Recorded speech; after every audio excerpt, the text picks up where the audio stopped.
Bonjour à tous, on se retrouve du coup pour le guide du deuxième boss. Alors, une fois que vous aurez tué Silky, vous aurez à nouveau une phase d'ad pour à venir à bout avant d'arriver sur le deuxième boss.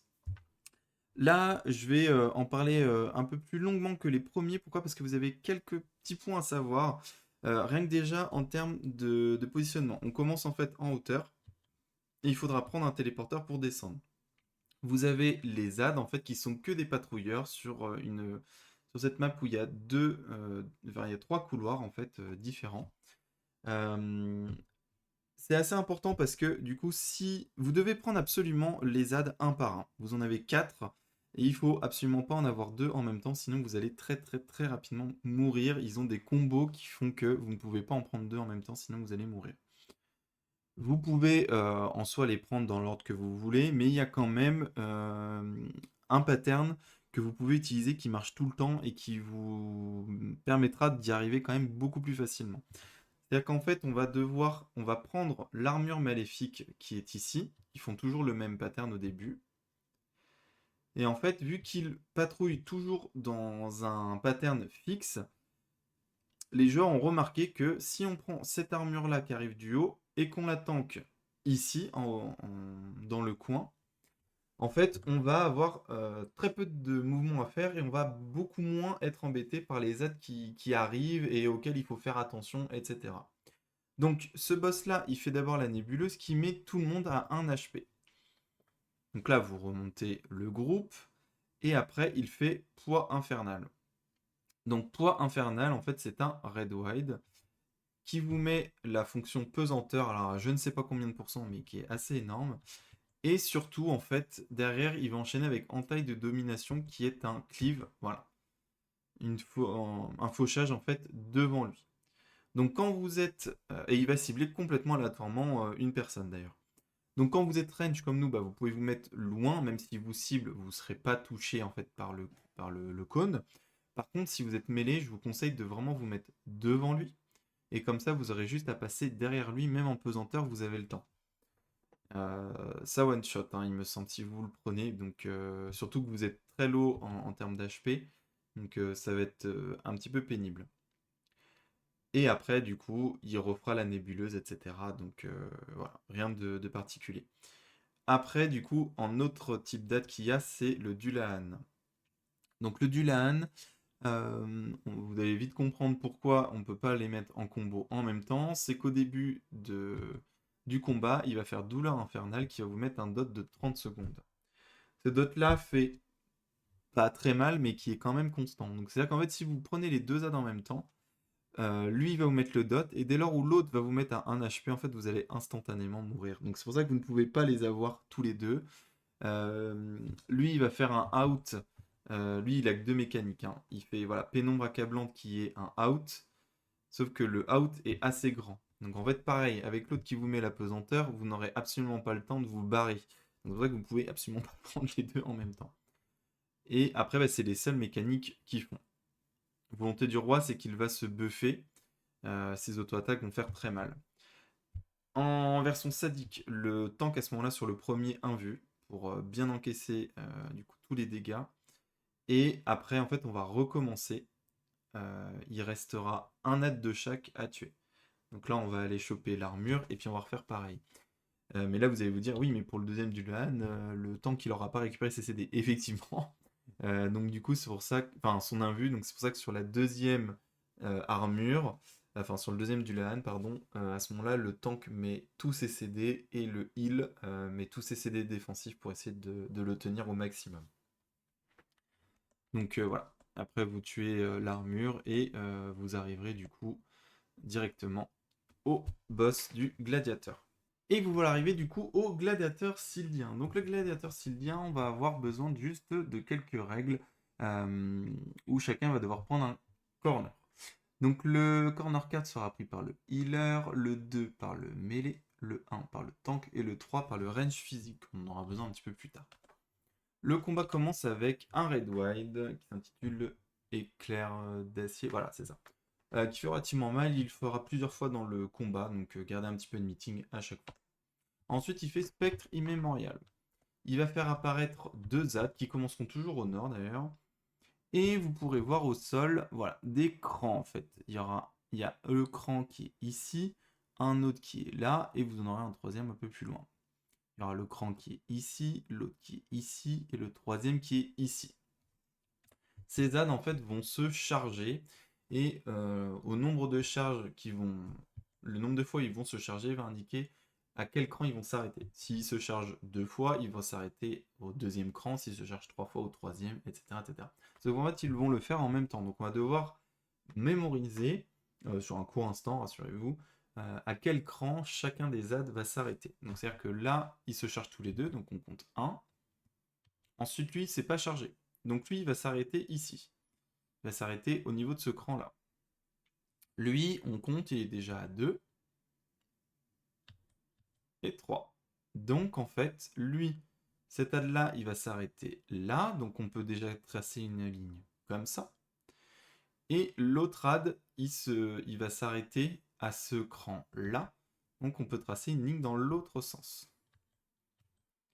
Pourquoi je vous dis cette ligne-là et cette ligne-là? C'est parce qu'en fait, vous devez vous mettre au juste avant l'intersection. Et en fait, après, ces ZAD vont faire une réplique. Donc vous avez juste à traverser l'intersection pour vous retrouver de l'autre côté et esquiver. Le snapshot est horrible sur cette mécanique-là. En fait, votre position est déjà lock à la fin du cast au niveau de la liste d'inimitié. Donc c'est-à-dire que là, je pourrais bouger comme je veux. Si j'étais pris dans les ZAD, je serais mort. Enfin, mort, si vous prenez le double, oui, vous êtes mort, mais si vous en prenez qu'un, vous prenez très cher mais avec un damage down, mais vous ne mourrez pas. Donc c'est-à-dire que là, en fait, techniquement, je peux déjà me déplacer de l'autre côté pour esquiver. Mais vous pouvez attendre que les ZAD arrivent, mais par contre, il faut vraiment se dépêcher parce que le snapshot est pris vraiment en avance pour le retour. Donc une fois que c'est fait en A, après il recommence en C. Et donc là, pour l'autre pattern, par exemple, on regarde. Donc on compte 1. Donc lui, il s'arrête à nouveau au 1. Lui, ça fait 2. Et c'est tout, il se charge que 2 fois. Donc, ça va être la ligne ici et ici. Donc en fait, là où on est bien. Et après, vous voyez, je me suis avancé à la fin de la liste. J'ai déjà traversé et en fait, c'est passé. Donc vous pouvez déjà le faire et c'est même si vous êtes bien sûr de votre ligne, vous voyez, je le fais déjà, hop, vaut mieux. Ça vous évitera des snapshots pourris. Ensuite, canon belliqueux, donc c'est un char en ligne. À nouveau, le tank se met devant. On peut déjà mettre d'ailleurs quelques CD puisque il va en avoir besoin après, puisque le boss va faire un TB. Hop, taillette belliqueuse. C'est un cleave, attention, orientez bien aussi le boss. Ensuite, là, il va faire malédiction hurlante. Donc, une de ces mécaniques qui va répéter... Ah non, pardon. Celle-là, c'est très simple. Il va y avoir quelqu'un qui va avoir un chair, l'autre qui va avoir ce symbole-là. Ce symbole-là, en fait, va faire poser un puddle d'électricité qui va snapshot en boucle sur toutes les personnes qui resteront dessus. Et ce symbole-là, ça veut dire que c'est un spread.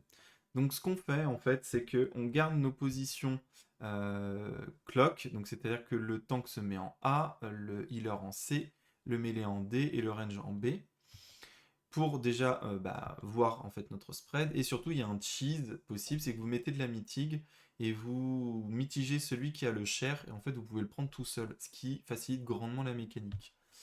Donc en fait, ce qui va se passer, c'est que le boss aussi, vous voyez, il y a 3 cercles, 3 zones de cercle.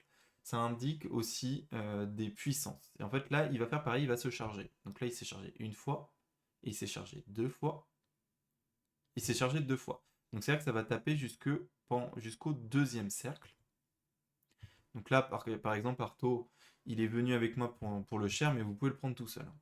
Donc en fait, on sait qu'on a besoin de se mettre jusque derrière le deuxième cercle, mais par contre, après, il y a une réplique dans l'autre sens. Donc même si c'est une charge, vous rentrez. Même si c'est une troisième charge, vous avez juste à rentrer dans le premier cercle que vous rencontrez pour faire la réplique inverse. Après, on se spread du coup pour éviter les dégâts et mécanique finie. Éclair d'acier, donc il va à nouveau refaire le red wide. Et voilà, donc là on arrive sur la mécanique qui va répéter plusieurs fois avec des fonctions différentes. Donc visage de haine. Vous allez avoir des espèces de totems comme ça. qui vont en fait faire apparaître une sphère soit d'argent, soit d'or, et qui en fait vont cleave tout devant eux. Au début, vous n'avez pas besoin de savoir grand-chose, juste en fait chacun se met dans son square, euh, sauf comme par exemple Potato, il est vachement à l'aise, vous pouvez être deux dans le même, mais parce qu'en fait derrière on va avoir un spread.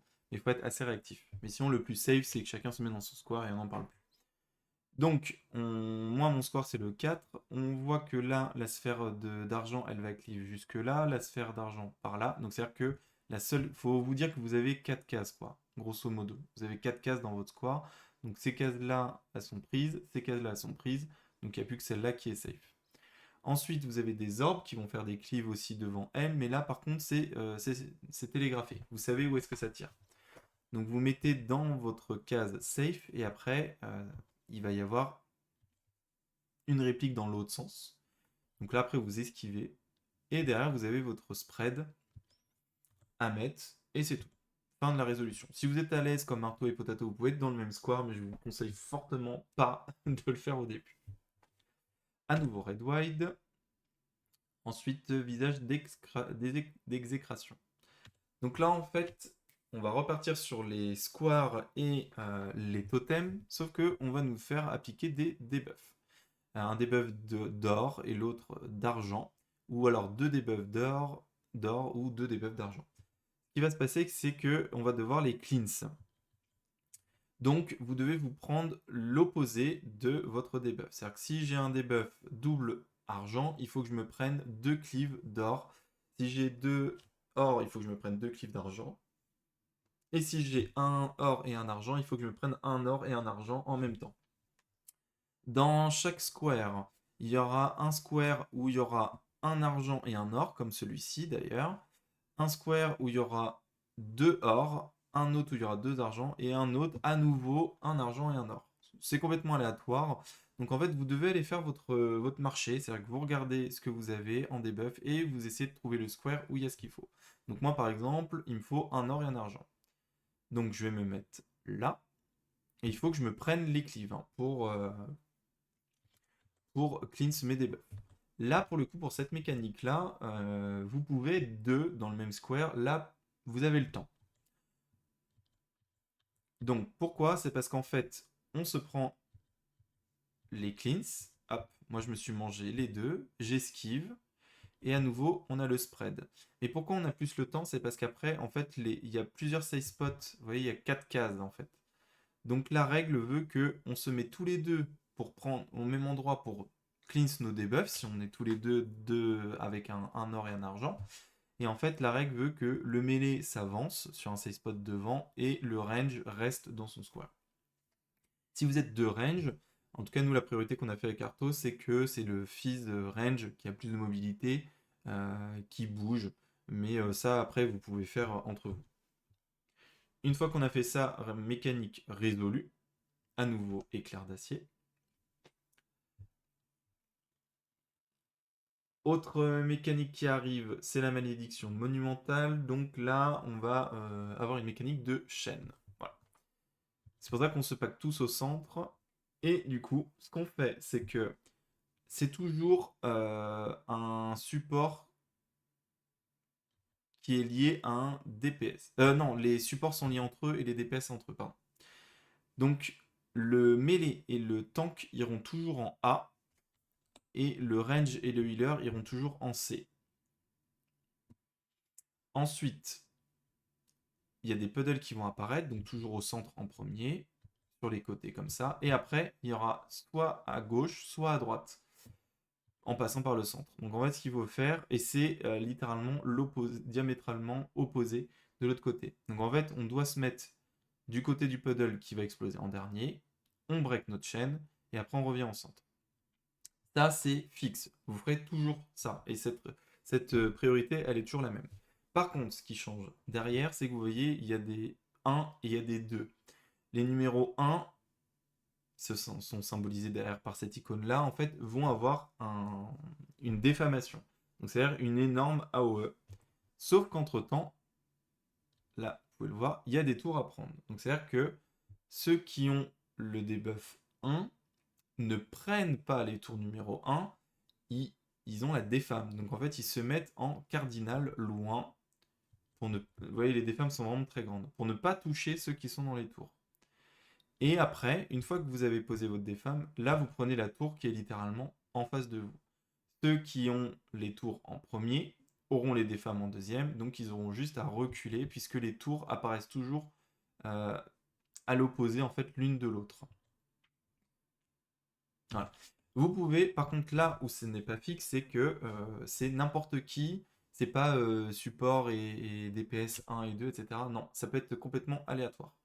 Donc la priorité pour savoir, parce que les tours c'est pareil, elles peuvent apparaître soit en AC, soit en DB en première. Il n'y a pas de règle non plus. Donc on applique une priorité, c'est-à-dire que les range healers, eux, ce seront les spots en C et en D. Le mêlée et le tank, ce sera les spots en A et en B. Donc là, par exemple, moi, j'avais la première des femmes, j'ai vu que la tour apparaissait en C, donc je mets ma défame en D. Si la tour était apparue en D, alors à ce moment-là, j'aurais mis ma défame en C, et vice-versa. Si le mêlée et le tank ont le même debuff, et pareil pour le healer et le range, alors comme dans presque toutes les mécaniques du critérion, c'est DPS adjust, donc c'est-à-dire que le range physique passe de l'autre côté et prend la prio mêlée tank, et le mêlée passe de l'autre côté et prend la prio range healer. Une fois que vous avez passé cette mécanique, pas mal de mythiques, puisqu'en fait derrière il enchaîne avec un éclair d'acier, donc ce qui est relativement relou. Et en fait là c'est juste une réplique de la première mécanique avec les ZAD, où il faut esquiver à nouveau. Et il refait un red wide et il meurt. Pareil, le DPS check est relativement gentil. Vous avez le temps, vous pouvez largement skip les derniers ZAD en mode normal. Voilà, c'est tout pour ce guide. J'espère que ça vous aura aidé en tout cas. Et bon courage pour vos clears. Bye bye tout le monde!